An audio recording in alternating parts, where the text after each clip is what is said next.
Aubonne, dans le Val d'Oise, s'est suicidé il y a 10 jours après avoir été accusé de violence sur un enfant. Évidemment, on ne sait jamais complètement pourquoi quelqu'un met fin à ses jours. Mais Jean Villot s'est tué 24 heures après le dépôt d'une plainte par la mère d'un élève de sa classe de CP.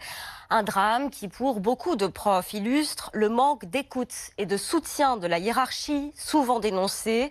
À Aubonne, tout le monde est encore très choqué. C'est le choix de la rédaction d'RMC, signé Marie Régnier. Les proches de l'instituteur ont encore du mal à réaliser. Tout est allé si vite, tout a été si violent. Au départ, un incident banal de discipline avec un enfant dans la cour de récréation. Sa maman qui dépose plainte le lendemain.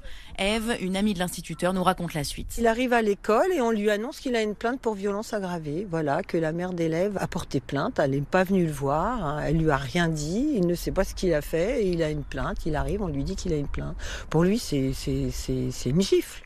C'est une gifle. Une épreuve insupportable pour cet instituteur qui décide de mettre fin à ses jours le lendemain. C'était absolument pas quelqu'un de violent.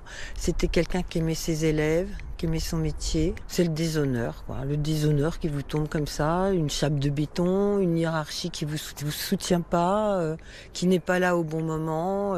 C'est épouvantable. Ce sentiment de solitude face aux parents d'élèves, face à la hiérarchie, de nombreux enseignants l'ont déjà vécu. En hommage à cet instituteur qu'ils ne connaissaient pas, ils observeront aujourd'hui une minute de silence dans les salles des profs, un peu partout en France.